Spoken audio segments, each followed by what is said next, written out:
ક્યારે વિચાર્યું છે આપણી આસપાસની દુનિયા આપણને દેખાય છે કેવી રીતે?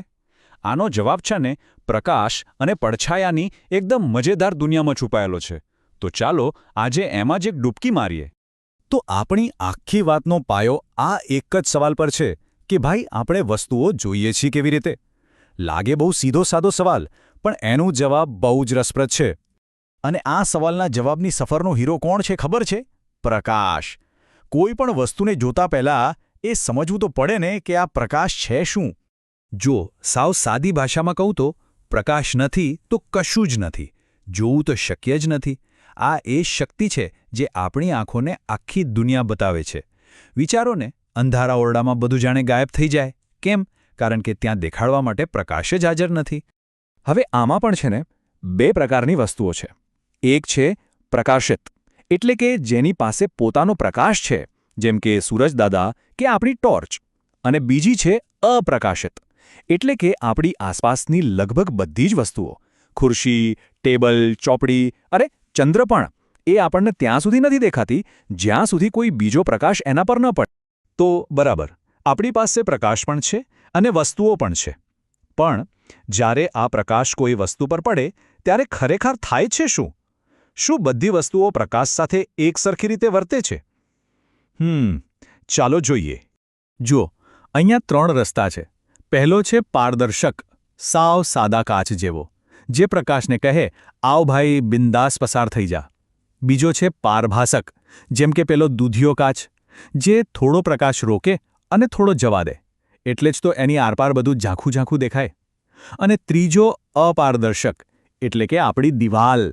એ તો પ્રકાશ માટે નો એન્ટ્રીનો બોર્ડ છે, પૂરેપૂરો રોકી લે. ઓકે, તો હવે આવીએ છીએ ખરી વાત પર. જ્યારે કોઈ અપારદર્શક વસ્તુ, એટલે કે જે પ્રકાશને રોકી લે છે, એ પ્રકાશના રસ્તામાં આવી જાય ત્યારે શું થાય?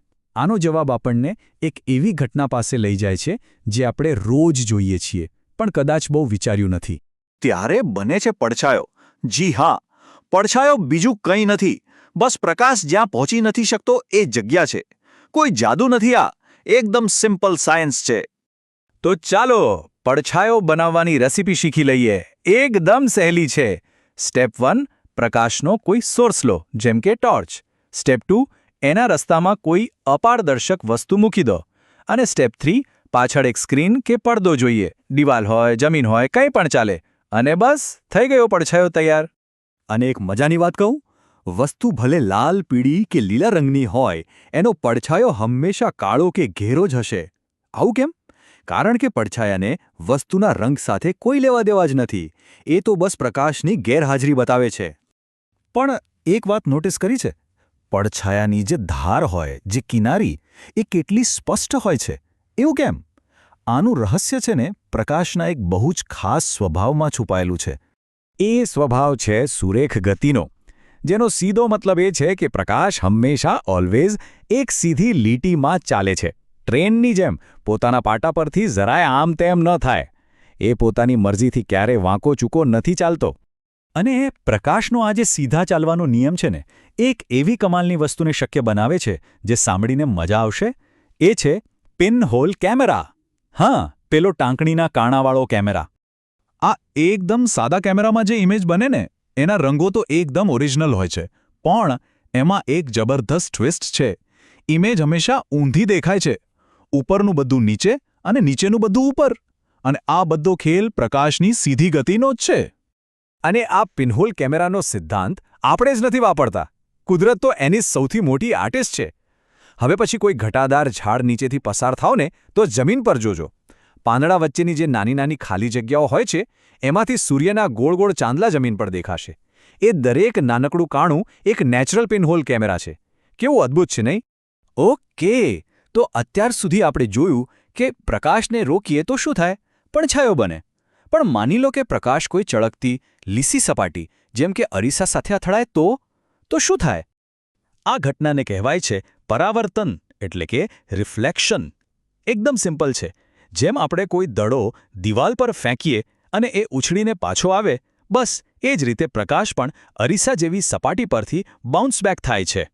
અને આ જે બાઉન્સ થયેલો પ્રકાશ છે ને, એ જ આપણને અરીસામાં આપણું પ્રતિબિંબ બતાવે છે. આનું બેસ્ટ એક્ઝામ્પલ તો આપણે રોજ રસ્તા પર જોઈએ છીએ. ક્યારેય વિચાર્યું છે કે એમ્બ્યુલન્સ પર એમ્બ્યુલન્સ ઊંધું કેમ લખેલું હોય છે? કારણ એ જ છે જેથી આગળ જે ગાડી જતી હોય એના ડ્રાઈવરને પોતાના કાચમાં એ શબ્દ સીધો વંચાય. છે ને કમાલ પરાવર્તનનો?